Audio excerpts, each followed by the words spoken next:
राज्य सहकारी बँकेला झालेल्या 1500 कोटी रुपयांच्या तोट्याला तत्कालीन संचालक मंडळ दोषी असल्याचा प्राथमिक निष्कर्ष या प्रकरणाची चौकशी करणाऱ्या सहकार खात्याच्या अधिकाऱ्यांनी काढलाय।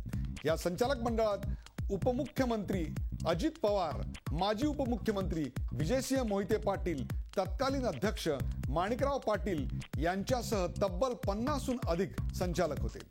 2011 साली बँकेला झालेल्या तोट्या प्रकरणी संचालक मंडळ बरखास्त करून बँकेवर प्रशासकाची नियुक्ती करण्यात आली होती।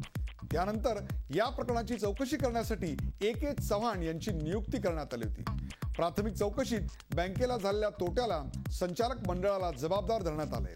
आता या संचालकांना नियम 88 अंतर्गत वैयक्तिक नोटीस बजावली जाणार आहे। दरम्यान बँकेच्या तोट्याला जबाबदार असलेल्या अजित पवारांनी उपमुख्यमंत्रीपदाचा राजीनामा दिला पाहिजे अशी मागणी विरोधी पक्षनेते विनोद तावडे यांनी केली आहे। तर बँकेवर जाण्याची मला हौस नव्हती, चौकशीपूर्वीच विरोधक आरोप करत असून या प्रकरणातील दोषींची गय केली जाणार नाही असा इशारा स्वतः अजित पवार यांनी दिलाय।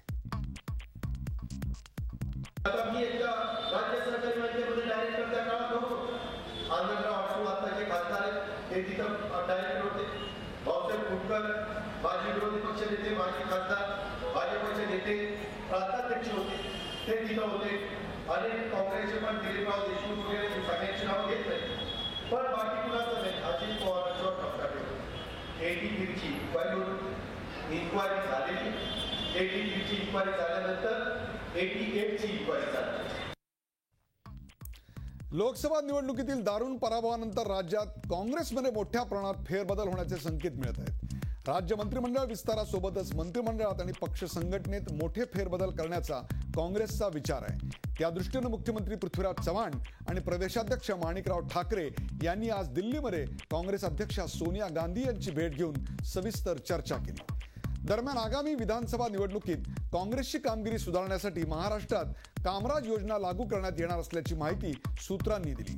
त्यानुसार काही बुजुर्ग ज्येष्ठ मंत्र्यांना पक्ष संघटनेत काम करण्याची जबाबदारी दिली जाण्याची शक्यता आहे, तर दुसरीकडे कार्यक्षम आमदारांना मंत्रिमंडळात संधी मिळण्याची शक्यता आहे। दुसरीकडे प्रदेशाध्यक्ष माणिकराव ठाकरे यांचाही मंत्रिमंडळात समावेश होण्याची शक्यता असून प्रदेशाध्यक्षपदी आक्रमक चेहरा देण्याचा विचार काँग्रेस पक्षश्रेष्ठी करत आहेत। मुख्यमंत्री पदावरून आणि शिवसेना आणि भारतीय जनता पक्षामध्ये शीतयुद्ध चांगलंच रंगलेलं आहे। प्रदेश काँग्रेसनं त्यावरून भाजपला चांगलाच चिमटा काढलाय। विधानसभा निवडणुकीआधीच भाजपनं मुख्यमंत्री पदाचा उमेदवार जाहीर करावा, अन्यथा देशाची माफी मागावी अशी मागणी काँग्रेसचे प्रवक्ते सचिन सावंत यांनी केली आहे। लोकसभा निवडणुकीच्या 10 महिन्याआधी भाजपनं नरेंद्र मोदींचं नाव पंतप्रधानाचे उमेदवार म्हणून जाहीर केलं होतं। दिल्ली विधानसभा निवडणुकीआधी हर्षवर्धन यांचं नाव मुख्यमंत्रीपदाचे उमेदवार म्हणून घोषित करण्यात आलं होतं। मग आता विधानसभा निवडणुकीसाठी भाजपनं तातडीनं मुख्यमंत्रीपदाचा उमेदवार जाहीर केला पाहिजे, अन्यथा देशाची फसवणूक केल्याबद्दल माफी मागावी असं सावंत यांनी म्हटलंय। मुख्यमंत्रीपदावरून शिवसेना भाजप युतीमध्ये सध्या चांगलीच धुसफूस सुरू झाली आहे। भाजप आगामी विधानसभा निवडणुकीत गोपीनाथ मुंडेंच्या नेतृत्वाखाली लढवणार असल्याचं वक्तव्य विनोद तावडे यांनी काल केलं होतं। तर मी मुख्यमंत्री व्हावं ही शिवसैनिकांची इच्छा असल्याचं मत शिवसेना पक्षप्रमुख उद्धव ठाकरे यांनी व्यक्त केलं होतं। पंतप्रधान पदाचा उमेदवार ही संविधानिक कुठलीही प्रकारची एक दर्जाची ही पोस्ट नाही, हे सगळ्यांना माहीत असताना देखील आपण काहीतरी वेगळं करायचा प्रयत्न करतोय आणि प्रेसिडेन्शियल इलेक्शनच्या फॉर्मॅटमध्ये आपण नेतोय। तशाच तऱ्हेचं त्यांनी चित्र दिल्लीच्या विधानसभा निवडणुकीमध्ये देखील केलं। त्यामुळे हे जर त्यांचं धोरण असेल तर आता हे जर धोरण महाराष्ट्राबाबत का लागू होत नाही? जर ते महाराष्ट्रासाठी लागू होत नाही याचा अर्थ केंद्रामध्ये एक आणि महाराष्ट्रामध्ये एक अशा तऱ्हेचं दुटप्पीपणाचं धोरण आहे। यांच्या धोरणाबाबत त्यांचा स्वतःचा विश्वास नाही आहे आणि म्हणूनच एकंदरच देशाची दिशाभूल त्या ठिकाणी तुम्ही केलेली आहे हे त्यांनी मान्य करावं आणि देशाची माफी मागावी, अन्यथा तात्काळ त्यांनी मुख्यमंत्रीपदाचा उमेदवार या ठिकाणी घोषित केला पाहिजे। पेड न्यूज प्रकरणी काँग्रेसचे माजी मुख्यमंत्री खासदार अशोक चव्हाण यांच्यावर आरोप निश्चित करण्यात आले। त्यांच्यावर 5 आरोप ठेवण्यात आले असून 9 जून पासून दररोज एका आरोपावर युक्तिवाद होणार आहे। निवडणूक आयोगापुढे सुरू असलेल्या या प्रकरणात 13 जून पर्यंत युक्तिवाद होणार आहेत। हे 5 आरोप कोणते आहेत ते बघूयात एका ग्राफिक्सच्या माध्यमातून।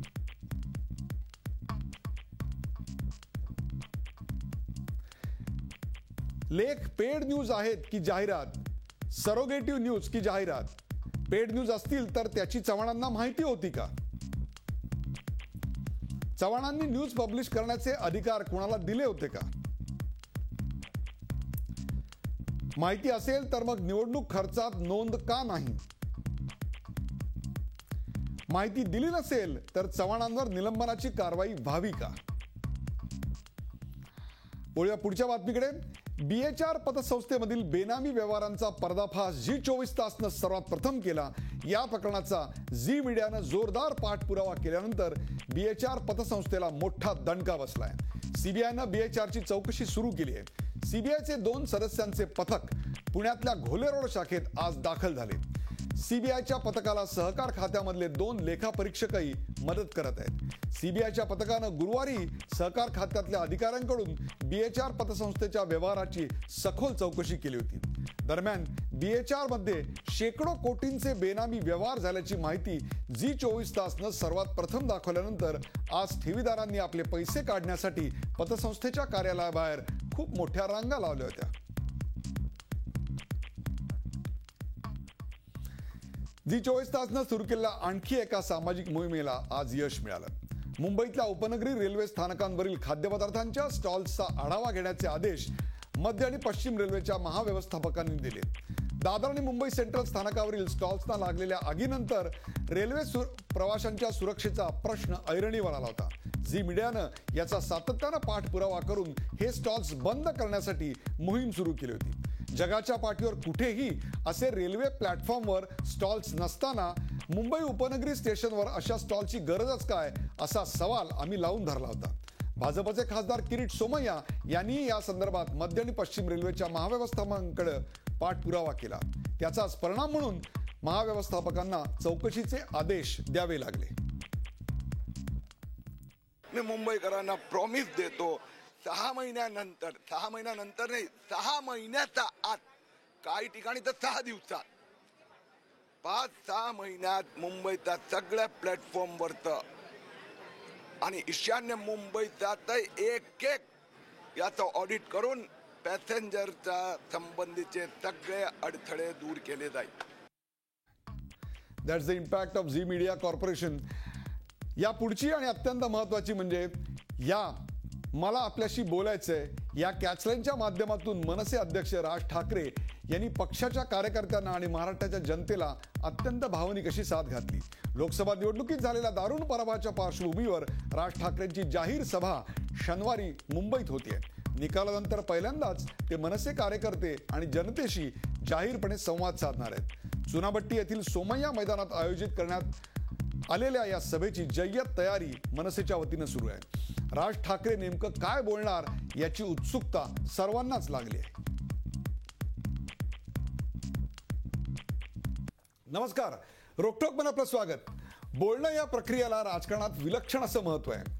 काय बोलायचं, कसं बोलायचं, कधी बोलायचं आणि कुणी बोलायचं या 4 गोष्टींवरच महाराष्ट्राच्या राजकारणाची समीकरणं बदलल्याचं यापूर्वी आपण अनेकदा पाहिलेलं आहे. त्यामुळं राजकीय वर्तुळात नेते काय करतात यापेक्षा सुद्धा जास्त ते काय बोलतात किंवा काय बोलत नाहीत याला सुद्धा अत्यंत महत्त्व असतं. लोकसभा निवडणुकीत अत्यंत सपाटून मार खाल्ल्यानंतर आणि सर्व ठिकाणी डिपॉझिट देखील गेल्यानंतर मनसे अध्यक्ष राज ठाकरेंना आता पुन्हा बोलण्याचे वेध लागले. मुंबईसह राज्यातल्या अनेक शहरांमध्ये या मला आपल्याशी बोलायचंय असे फ्लेक्स लागलेले आहेत. त्यामुळे राज ठाकरेंना आता नेमकं कशासाठी, कुणाशी बोलायचंय आणि काय बोलायचंय याची उत्कंठा संपूर्ण महाराष्ट्राला लागून राहिली आहे. कार्यकर्त्यांनी राज ठाकरेंना मुख्यमंत्रीपदाचे उमेदवार होण्याचा आग्रह धरल्यानंतर राज ठाकरे पहिल्यांदाच बोलणार आहेत. मुख्यमंत्रीपदाच्या उमेदवारीबाबतही काही घोषणा होणार आहे का उद्या? लोकसभेच्या पराभवानंतर राज ठाकरे नेमकी भूमिका काय मांडणार, त्याचं विश्लेषण तरी काय करणार? आगामी विधानसभा निवडणुकीच्या तयारीत आघाडी घेण्याचा हा मनसेचा प्रयत्न तर नाही ना? यासारख्या असंख्य प्रश्नांवर चर्चा करूया. आता काय बोलणार या खास कार्यक्रमात. जी अवकात काढताय, तुम्हाला या निवडणुकीत माझी अवकात दाखवीन मी तुम्हाला. वाट काढली आता वाट लावायची. वाट काढली आता वाट लावायची असं म्हणणारा राज ठाकरेंना आता या मला तुमच्याशी बोलायचंय अशी काहीशी आर्जवी साध घालण्याची वेळ आली आहे. या सगळ्यावरचा एक छोटासा रिपोर्ट आधी पाहूया आणि मग आपण चर्चेला सुरुवात करूया.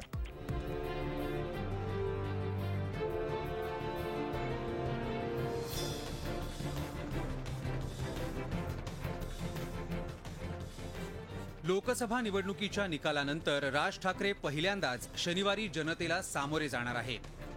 31 मेला चुनाभट्टी येथील सोमय्या मैदानावर त्यांची जाहीर सभा होतीये. या सभेच्या निमित्तानं राज्यभर वातावरण निर्मिती केली जातीये. पोस्टर्सवर राज ठाकरेंची छबी आणि त्यांनी केलेल्या आवाहनाची नाक्या नाक्यावर चर्चा सुरू झाली आहे. राज ठाकरेंचं पोस्टरवरचं छायाचित्र हे मनसे स्थापनेच्या काळातलं आहे. या मला आपल्याशी बोलायचंय अशी भावनिक साद त्यांनी लोकसभा निवडणुकीतल्या पराभवानंतर घातल्याचं बोललं जात आहे. असं मला वाटत नाही. त्यांची स्वतंत्र एक लोकांशी संपर्क साधण्याची एक शैली आहे, एक पद्धत आहे. त्यातला भाग म्हणून याच्याकडे खरं तर बघणं गरजेचं आहे.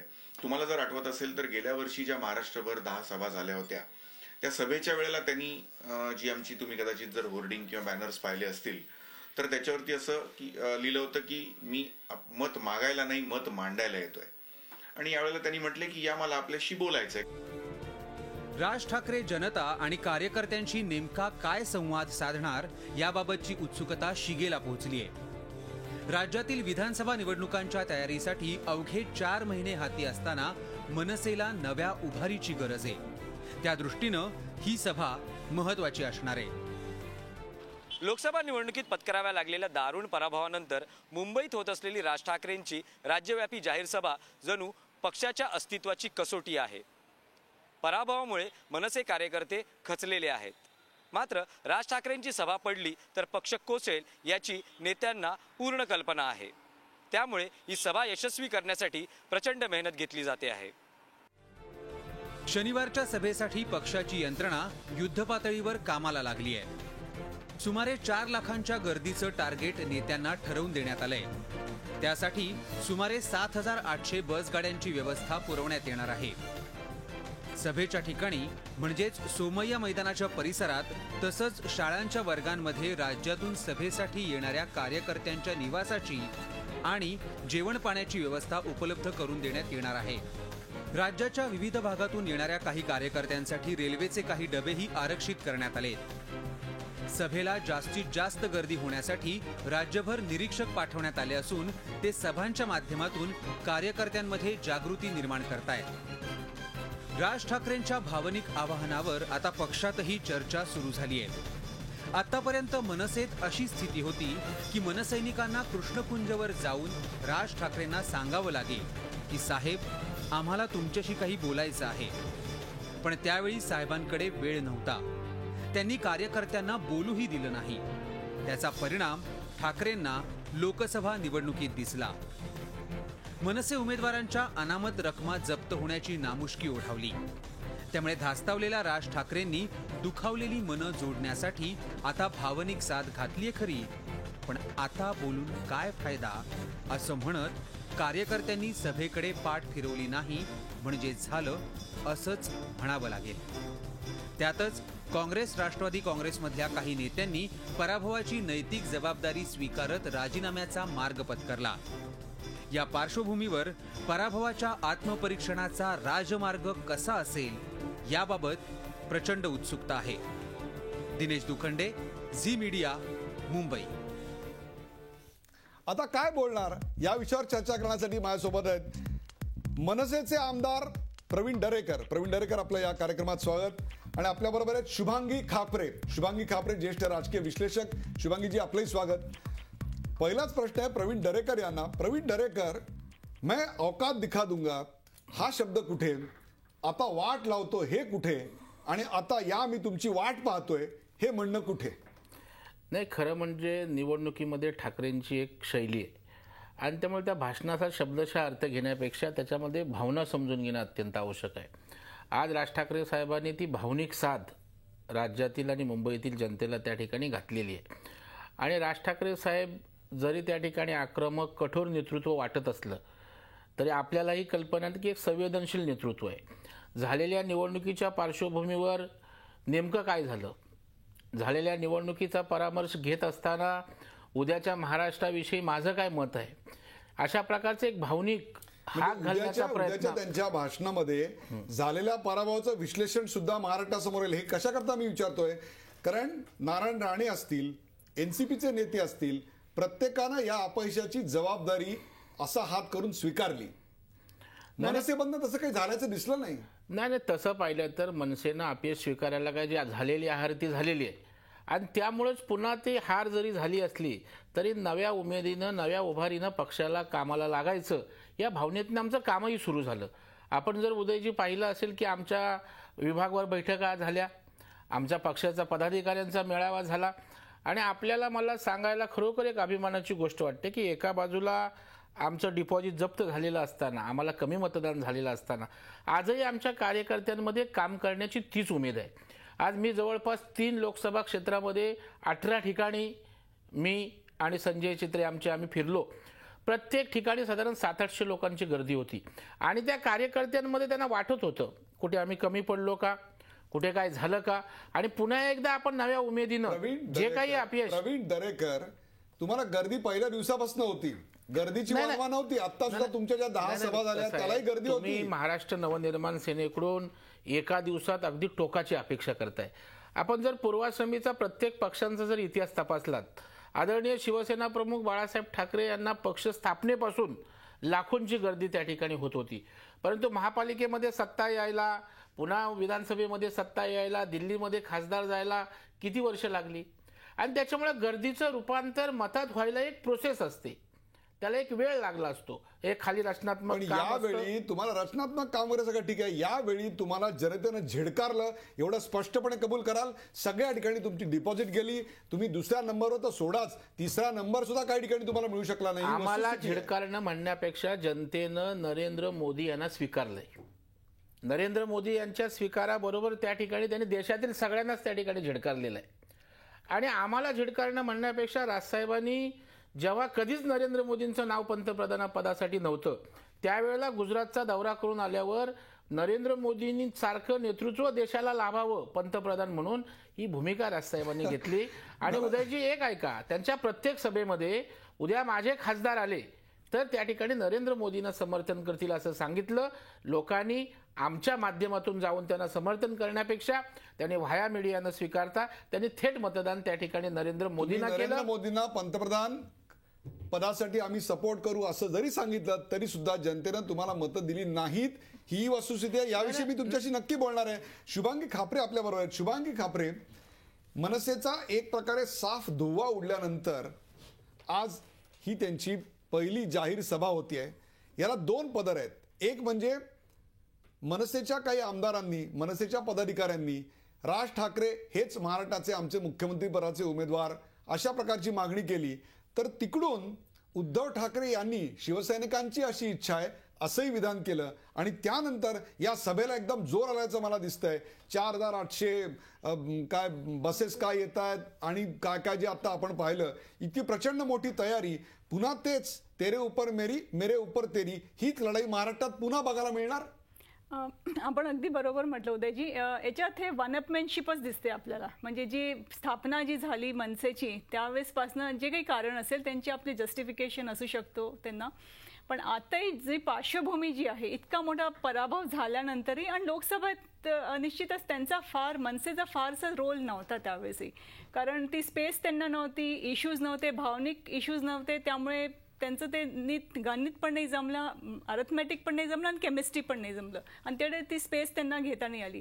पण आता जी प्रक्रिया त्यांनी सुरू केली, ही सभा जी बोलवली, मला वाटतं हा सभाचं मुख्य कारण त्यांचं हा आहे की किती दिवस आपण डिनायल मोडमध्ये राहू. शेवटी डिनायल मोड सोडावं लागेल आणि कुठेतरी कॉन्फिडन्स बिल्डिंग मेजर, मला वाटतं हा उद्याचा जो काही शो असेल तो शो ऑफ स्ट्रेंथ असेल राज ठाकरेचा, की बस मैं यहाँ हूँ, म्हणजे राज ठाकरे आहे इकडे आणि ठीक आहे. मग लोकसभेत जे काही झालं, पण आता समोर आपण बघायचंय, फॉरवर्ड लुकिंग बघायचंय आपल्याला. आणि असेंब्ली इलेक्शनमध्ये वी आर अ फॅक्टर, म्हणजे आम्ही एक फोर्स आहे आणि आम्ही जो पॉलिटिकल फोर्स आहे, आमचा पॉलिटिकल रेकनिंग जो आहे तो कोणी नाकारू शकत नाही. म्हणजे जनता पण नाकारू शकत नाही आणि इतर पक्षही नाकारू शकत नाही.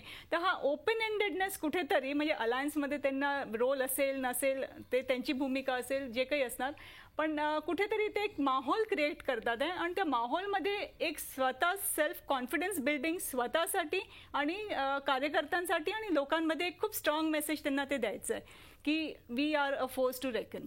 तो त्यांचं एक. राजकारणामध्ये शुभांगीजी टायमिंगला फार महत्व असतं आणि लोकसभेत धुव्वा उडाल्यानंतर अवघ्या 300 ते 350 दिवसात माफ करा 300 ते 350 तासात अशा प्रकारची सभा घेण्याचं कौतुक करायचं का अशा प्रकारची सभा घ्यायची वेळ यावी याबद्दल एक प्रकारचं दोषारोपण करायचं. या मुद्द्यावर आपण चर्चा करणार आहोत. त्याच्या टायमिंग बद्दल बोलणार आहोत. एका ब्रेक नंतर कुठे जाऊ नका, पाहत राहा झी 24 तास. आपण पाहताय आता काय बोलणार या विषयावर आपण चर्चा करतोय. आपल्यासोबत प्रवीण दरेकर आणि शुभांगी खापरे आहेत. राज ठाकरे यांची उद्या सभा होणार आहे. 16 तारखेला लोकसभेचे निकाल लागल्यानंतर अवघ्या 300 ते 350 तासात राज ठाकरे यांनी एवढी मेगा सभा घेतली आहे. याच्या टायमिंग बद्दल आपण बोलतोय. शुभांगी खापरे, राजकारणात टायमिंगला फार महत्व असतं. अशा प्रकारची सभा तातडीनं घेतल्याबद्दल किंवा घेण्याची हिंमत दाखवल्याबद्दल त्यांचं कौतुक करायचं, समयसूचकता म्हणायची का एक प्रकारची अपरिहार्यता म्हणायची, अस्तित्वाची लढाई म्हणायची, काय म्हणायचं? नाही म्हणजे अगदी मी काही पक्षाला समर्थन वगैरे असं करत नाही, एकदम न्यूट्रल ऑब्झर्वेशन देते. पण मला वाटतं तो डेअर डेव्हिल आहे. तो एक स्ट्रीक जो आहे त्याच्यात, म्हणजे राज ठाकरे एक व्यक्ती म्हणून जर आपण बघितलं तर कुठेतरी तो स्ट्रीक ऑफ डेअर डेव्हिलनेस आहे त्यांचं, की जे होणार आहे ते बघू नंतर. तर तसं जर त्याचं कॅरेक्टरचं थोडं आपण जर अनालिसिस केलं तर हे डेअर डेव्हिलच म्हणता येईल त्यांना. कारण शेवटी इतका मोठा पराभव झाल्यानंतर कुठेतरी माणूस डिमॉरलाइज होणारच. आणि इकडे तुम्हाला संघटना पण बांधायचं आणि ते सगळं करायचं असतं. आणि सेकंडली म्हणजे असं इतकी म्हणजे बुरी तरह पिटणे के बाद इतकी पिटाई झाल्यानंतर राज ठाकरेंची त्यांनी एकदम असं हिंमत दाखवायचं की, आणि ती पण जाहीर सभा घ्यायची, नॉट द कॉर्नर मीटिंग्स किंवा असं त्यांनी काही छोटे छोटे मीटिंग्स घेऊन मग ते मूड गेज करून मग मैदानात उतरले. एबी प्रेसशी बोलणारे राज ठाकरे यावेळी 16 दिवसात प्रेसशी बोलले पण नाही. आणि कुठे असं एक कुठेतरी तो गट फिलिंग म्हणता येईल आपल्याला, की त्यांचं एक गट फिलिंग आहे की जे होणार ते बघून घेऊ आपण. तर तो एक कॅरेक्टर इनबिल्ट जो असतो त्यांच्यात, as a character of that person, ते इकडे तर आपल्याला दिसतंय. आणि आता नंतर ते कसं विश्लेषण होईल आणि त्याच्यासाठी काय त्यांनी जंगी तयारी केलं वगैरे ते तो वेगळा भाग आहे. मला एका वेगळ्या गॅम्बल आहे, हा मोठा गॅम्बल आहे. या प्रश्नावर त्यांच्या धाडसी वृत्तीबद्दल आपण नंतर बोलूया. परंतु राजकारणामध्ये सुद्धा प्रवीणजी आता मार्केटिंग आलेलं आहे हे आपण पाहिलेलं आहे. ते मार्केटिंग अत्यंत चलाखरित्या या देशात वापरलं गेलं. त्याची सक्सेसफुल केस स्टडी सुद्धा आता तयार झालेली आहे. असं असताना तुमची जाहिरात मला तुमच्याशी बोलायचं आहे, हे काय आत्मकथनाचा एखादा पुस्तक वाटावं असं आहे? अशा प्रकारच्या प्रचाराचा किंवा प्रमोशनचा फंडा तरी नेमका काय आहे? नाही, फंडा वगैरे काय नाही किंवा प्रमोशनचा पण काही प्रकार नाही.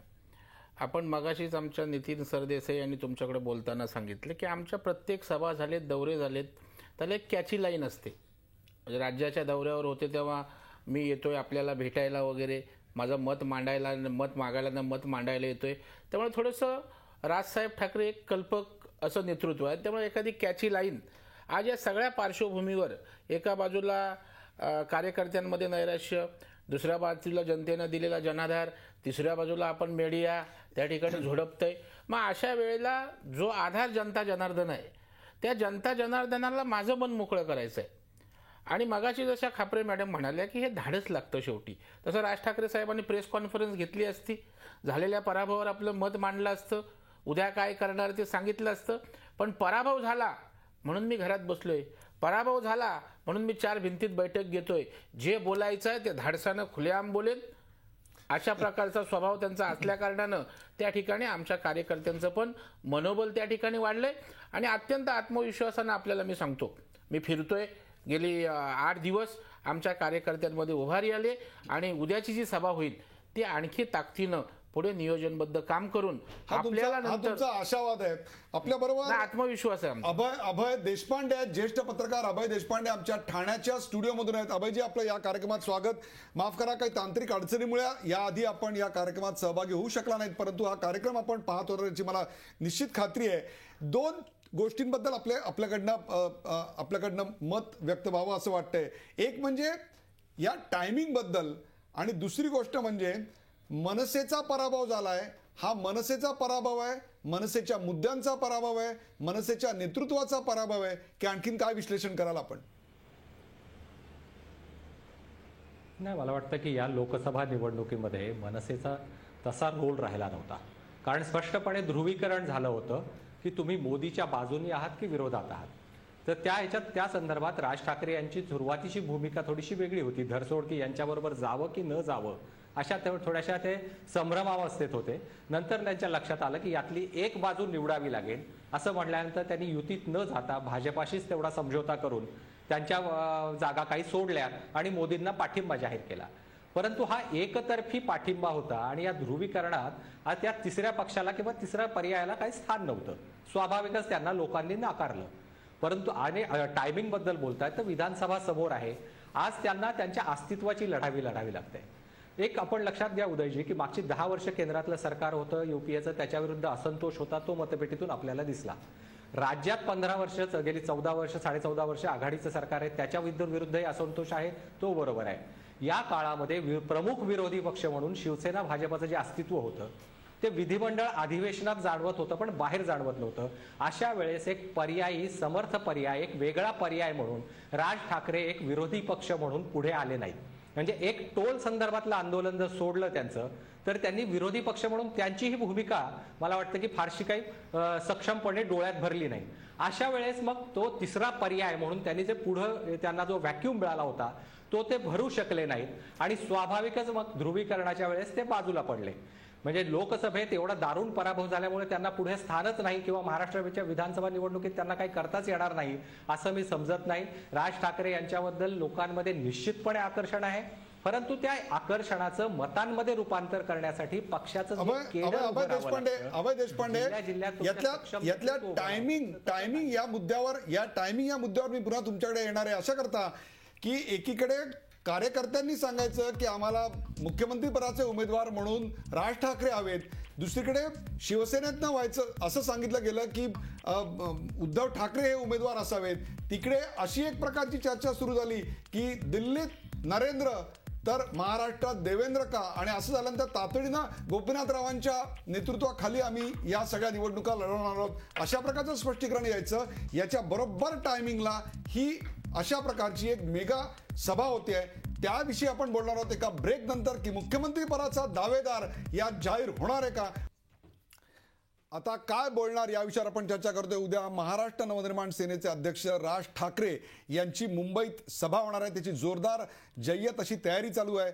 16 मेला लोकसभेच्या निवडणुकीमध्ये प्रचंड मोठ्या प्रमाणावर धुव्वा उडाल्यानंतर ही त्यांची पहिली सभा आहे. याच्या टायमिंग बद्दल आपण बोलतोय. शुभांगी खापरे, मुख्यमंत्री पदाची दावेदारी जाहीर करण्याची हीच ती वेळ, हाच तो क्षण म्हणून उद्याची सभा आहे.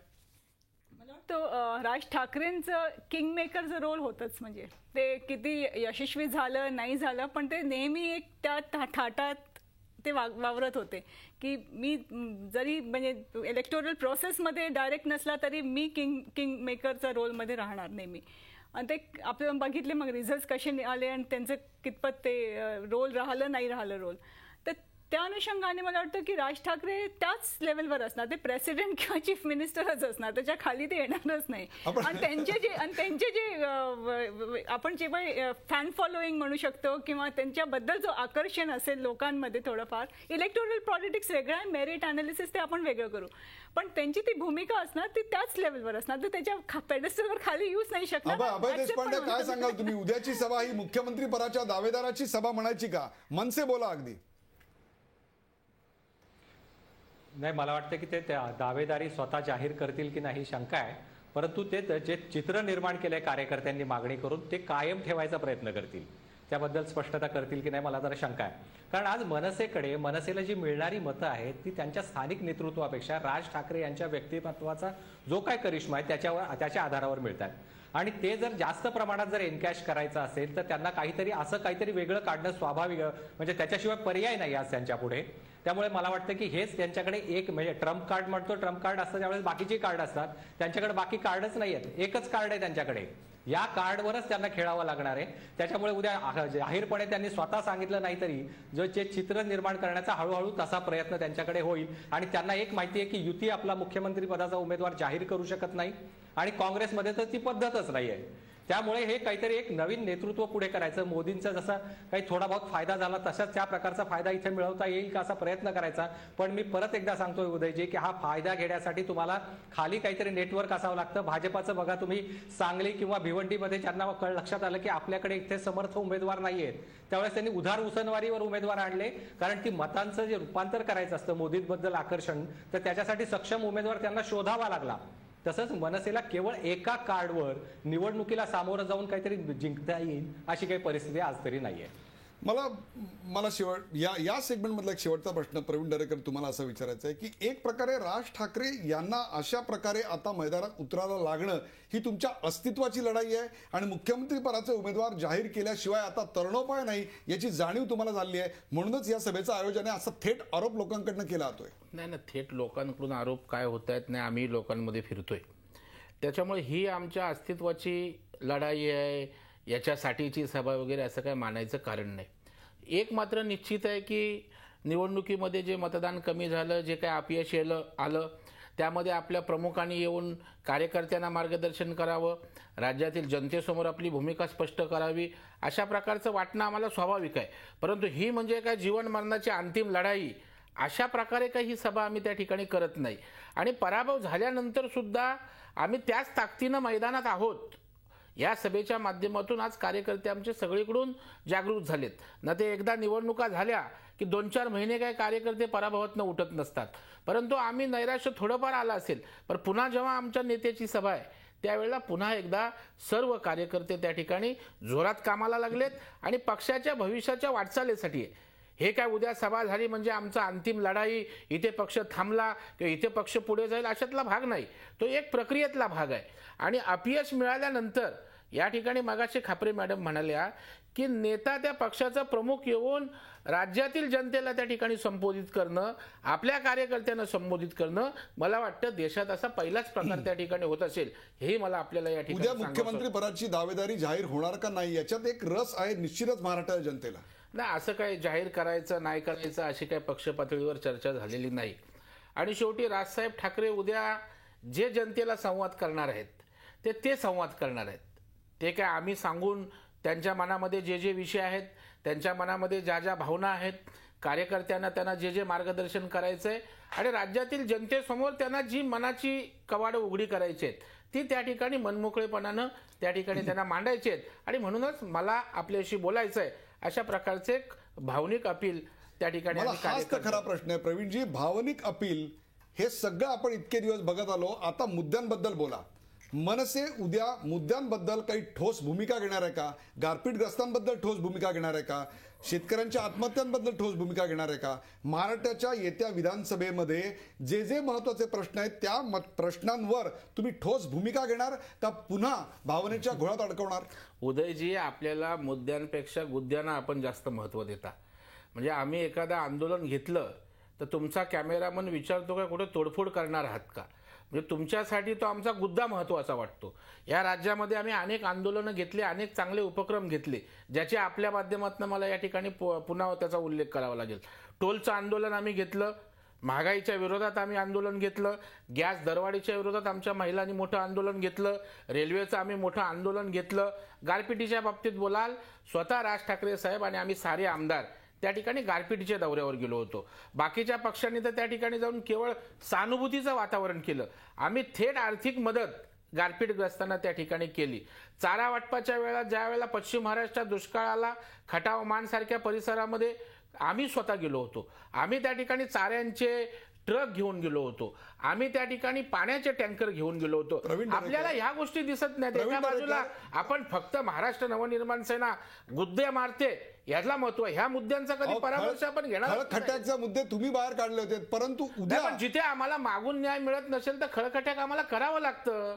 ती काय उदयजी आमची हौस नाहीये कुणाच्या कानफाडीत मारावं किंवा कुणाला दगड मारावेत, परंतु आम्ही वारंवार एखाद्या गोष्टीची मागणी करत असू आणि ती मागणी जर मान्य होत नसेल आणि जर मग जनतेतना उद्रेक होत असेल, कार्यकर्त्यांचा उद्रेक होत असेल आणि तुम्ही त्याला आम्ही फक्त तशाच पद्धतीचं काम करतोय असं म्हणणार असाल तर आमच्या ज्या चांगल्या बाजू, आमची जी चांगली आंदोलनं चाललेत, आम्ही जे चांगले उपक्रम घेतोय याची चर्चा फार त्या ठिकाणी होत नाही. तुम्ही एक मनसेची फ्रेम बनवून टाकलेली आहे की अशा प्रकारचं आंदोलन खळखट्याक म्हणजे मनसे, परंतु दुसऱ्या बाजूला आम्ही किती काम करतोय. मी आमदार आहे, माझ्या मतदारसंघात आपण तुम्ही पाठवा पुष्कळ बघायला. काम करताय याविषयी आपण शंका बाळगू नको, परंतु त्या पुष्कळ कामाची पुष्कळ अशी दखल मतांच्या रूपानं मात्र तुमच्या नाही, होतं ना. पक्षाला उदयजी, मिळालेली नाही, याच्यावर- हे सुद्धा आपण बोलूया.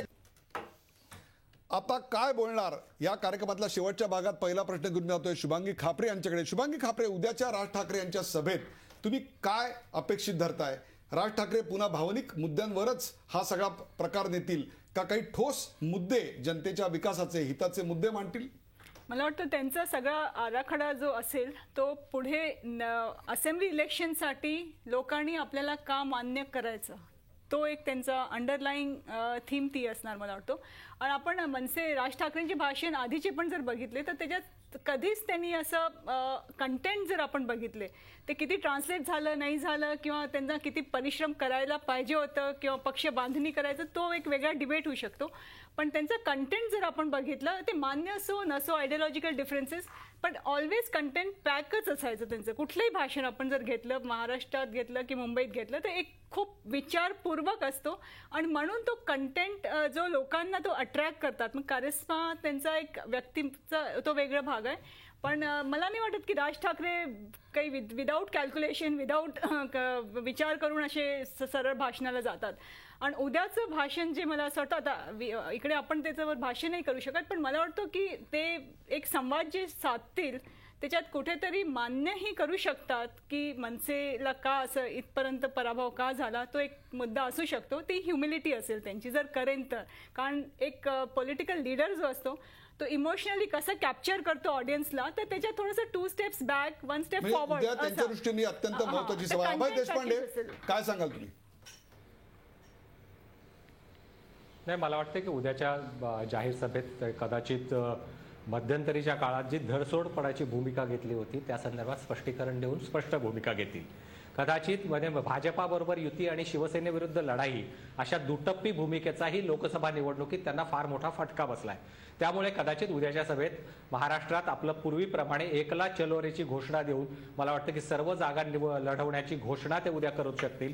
मुख्यमंत्री पदाच्या बाबत ते मला वाटतं बौन बाळगून मी नेतृत्व करणारे इथपर्यंत ते सांगू शकतील, अशी तरी आज चिन्ह आहेत. कारण मुख्यमंत्री पदाची उमेदवारी जाहीर करून लोकांनी जर नाकारलं तर मग अनेक प्रश्न निर्माण होतील आणि त्या पक्षाच्या अस्तित्वाचाच प्रश्न निर्माण होईल. त्यामुळे मला वाटतं की सगळं आज स्टेकवर ते लावणार नाहीत, फक्त ते एकला चलोची भूमिका कदाचित उद्या जाहीर करू शकतील. शेवटचा प्रश्न प्रवीण दरेकर तुम्हाला. एकीकडे दुटप्पी भूमिका, भाजपला साथ आणि शिवसेनेला विरोध, अशा प्रकारची भूमिका एकीकडे लोकसभेमध्ये होती, तर आतापर्यंतच्या राजकारणामध्ये अकेला चलोरची भूमिका होती, मराठीचा मुद्दा हाताशी होता. उद्याच्या सभेत पक्षाची ही खालावलेली काहीशी प्रतिमा वरती येण्याच्या दृष्टिकोनातनं तुम्हाला काय फायदा होईल, काय अपेक्षा आहे असं वाटतं तुम्हाला? नाही, उद्याची सभा निश्चितपणे आमच्या कार्यकर्त्यांना उभारी देणारी अशी असेल.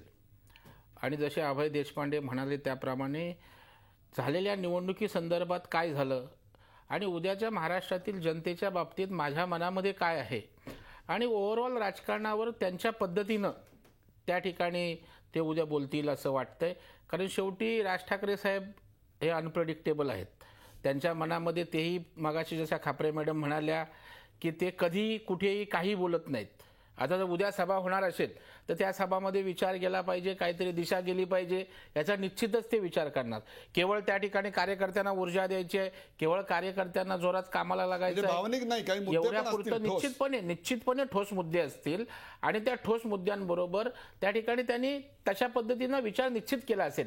कारण शेवटी आम्हा कार्यकर्त्यांना एवढं वाटतं तर पक्ष हे त्यांचं अपत्य आहे आणि त्यांचा करिश्मा, त्यांचं वलय असताना त्यांच्या या भूमिकेमुळे जर आपल्याला या ठिकाणी अशा प्रकारचं पक्षाला सामोरं जावं लागलं असेल तर उद्या या नेमकी काय दिशा द्यायची, कार्यकर्त्यांना काय दिशा द्यायची, जनतेकडून आमच्या काय अपेक्षा, मी जनतेसाठी काय करणार आहेत, अशा प्रकारच्या सर्वकष गोष्टीचा त्या ठिकाणी निश्चितपणे विचार केला जाईल.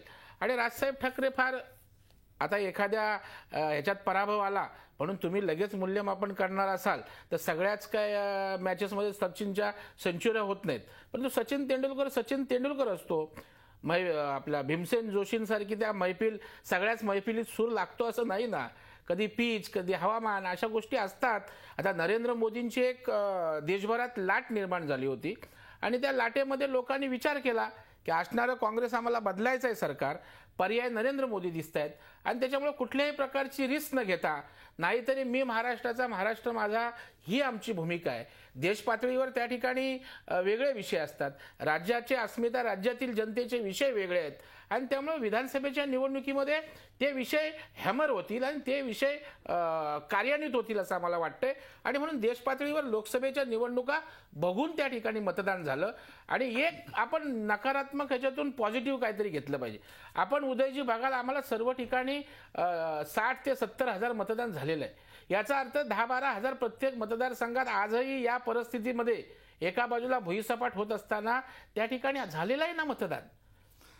ग्लास रिकामा आहे, ग्लास अर्धा आहे, तर तो अर्धा असलेला ग्लास आपण नेमका कसा पाहतोय, तो रिकामा आहे यापेक्षा सुद्धा तो अर्धा भरलेला आहे अशा प्रकारे बघावं लागेल या पराभवाकडे, अशा सकारात्मक बाबींनी बघावं लागेल असं या ठिकाणी प्रवीण दरेकर म्हणतायत.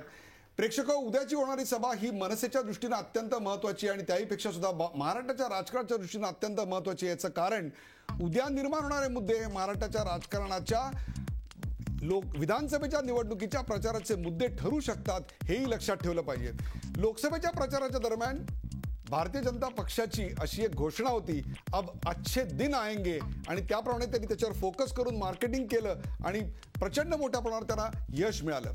आज मनसेची उद्याची सभा अच्छे दिन आएंगे असं नाही, अब अपने दिन आएंगे हे सांगण्यासाठीच आहे.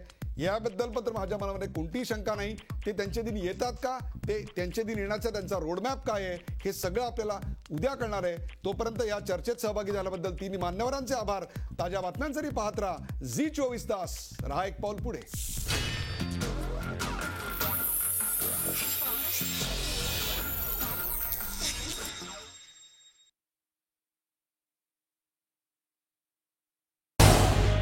झी 24 तास, रहा एक पाऊल पुढे.